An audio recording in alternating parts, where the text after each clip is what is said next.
ఫిబ్రవరి 14న జరిగే అధిక జన మహాసంకల్ప సభకు లక్షలాదిగా తరలిరండి. స్థలం Bible mission grounds, Nagarjuna university ఎదురుగా, గుంటూరు.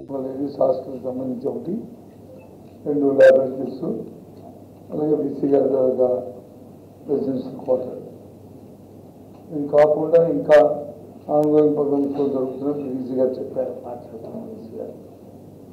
కానీ కూడా గవర్నమెంట్ వాళ్ళకి ఇంట్రెస్ట్ ఏంటంటే ఏదో ఇన్స్టిట్యూషన్స్ మనం స్టార్ట్ చేయడమే కాదు, దాన్ని డెవలప్ చేయాలి. అక్కడ చదువుతున్న విద్యార్థులు కానీ అధ్యాపకులు కానీ వాళ్ళకి కావాల్సిన ఫెసిలిటీ ఫెసిలిటీస్ ఇవ్వాలి. ఆ ఫెసిలిటీస్ అన్నీ కూడా మనం ప్రొవైడ్ చేస్తుంటే దానికి న్యాయం చేసిన అవుతాము.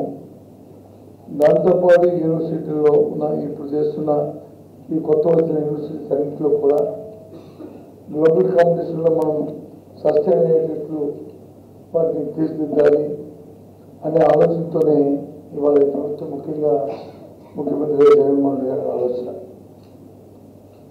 అందుకే స్కూల్ ఎడ్యుకేషన్ నుంచే ఇవాళ దాని ఫౌండేషన్ నుంచే ప్రతిదీ కూడా ఆలోచన చేస్తున్నాం. ఇంగ్లీష్ మీడియం తీసుకోవడానికి కారణం కూడా అదే కారణం. దాంతోపాటు సెంట్రల్ సిబిఎస్ఈ, దాంతోపాటు ఐబీని కూడా మనం కోఆపరేషన్తో చేస్తూ ఫస్ట్ స్టాండర్డ్ నుంచే చేస్తున్నాం. మళ్ళీ ఏ సేవలు అనడం, లేకపోతే ఎక్కడికి వెళ్ళి చదువుకోవాల్సిన అవసరం లేదు. అక్కడికి వెళ్ళి చదువుకోవడం ఏంటంటే ఇండియాలో ఉండి ఇక్కడే మీ విజయనగరంలో ఉండి మీరు వచ్చి ఆ కోర్సెస్ కంప్లీట్ చేయడానికి ఒక ప్రోగ్రామ్ని రేపు 16వ తారీఖు ముఖ్యమంత్రి గారు లాంచ్ చేస్తున్నారు. ఆ లాంచింగ్లో మీరు పార్టిసిపేట్ చేసినా చేయకపోయినా ఆ తర్వాత మీరు హైయర్ ఎడ్యుకేషన్తో ఆంధ్రతో మీరు కోఆర్డినేట్ చేసుకొని స్టూడెంట్స్ అందరికీ కూడా దయచేసి ఎడ్యుకేట్ చేయండి. అది చాలా అవసరం. అదే కాదు, ఇంకా ఫ్యూచర్లో ఇంకా చాలా ఆలోచనలు ఉన్నాయి ముఖ్యమంత్రి మా ప్రభుత్వానికి, ముఖ్యంగా ముఖ్యమంత్రి గారికి.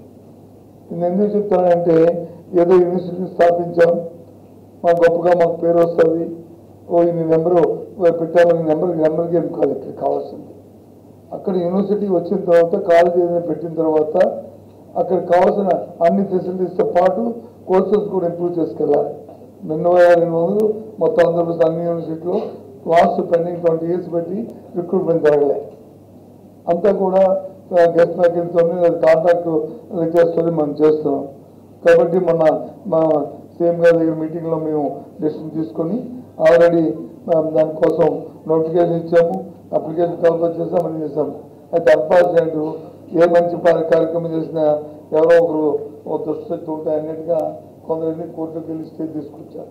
అయినా అది ఇంకా త్వరలోనే దాన్ని వికెట్ చేస్తాము.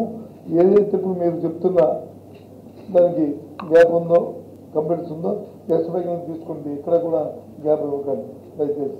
దాని గురించి ఏదైనా శాంక్షన్స్ కావాల్సి వచ్చినా, ఎప్పుడు కావాల్సి వస్తే మేము ఇమీడియట్ ఇస్తాము.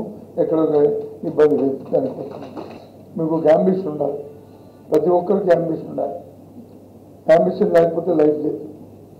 నేను ఇవాళ ఇది ఉన్నాను, రేపు నా తాలూకా బీటెక్ అయిన తర్వాత నా ఆలోచనది నేను పోస్ట్ గ్రాడ్యుయేట్ చేయాలి, లేకపోతే డైరెక్టర్ కోర్స్ చేయాలి, ఎంబీఏ చేయాలి, లేకపోతే రీసెర్చ్ చేయాలి, లేదు కాంపిటీషన్ ఎగ్జామ్కి వెళ్ళాలి, లేదు మన కలర్గా కాంపిటీషన్కి వెళ్ళి సివిల్స్ రాయాలి అని ఇప్పటి నుంచే మీరు ఆలోచన చేసుకోవాలి. చేసుకుంటేనే మీ తాలూకా దైనందిన జీవితంలో మీ ప్రవర్తన, మీ తాలూకా పరిచయాలు, మీ ఆలోచనలు అన్నీ మారుతాయి. అది లేకపోతే మాత్రం వేస్ట్. దయచేసి అది ఉండాలి, అవసరం. అంబిషన్ ఉండాలి, ఓవర్ అంబిషన్ కూడా ఉండాలి. అందరూ అంటారు అమ్మో ఓవర్ అంబిషన్ అంటే, అది లేకపోతే ఓవర్ అంబిషన్ ఉంటే కనీసం మనం అనుకున్న దానికి రీచ్ అవుతాం. అది అవసరం. అది మాత్రం ఎవరు కూడా ఆలోచించమని మనల్ని కోరుతున్నాను. ఏది స్టూడెంట్కి ఎడ్యుకేషన్లో రావాలనుకున్న అన్ని కార్యక్రమాలు కూడా గవర్నమెంట్ ఆలోచన చేస్తూ అన్ని చేస్తున్న విషయాన్ని మనం మీకు తెలియజేస్తున్నాను. మరిన్ని వీడియోస్ కోసం ఛానల్ ని సబ్స్క్రైబ్ చేయండి. లేటెస్ట్ అప్డేట్స్ కోసం వాట్సాప్ ఛానల్ ని ఫాలో చేయండి. అండ్ లింక్ డిస్క్రిప్షన్ లో ఉంది.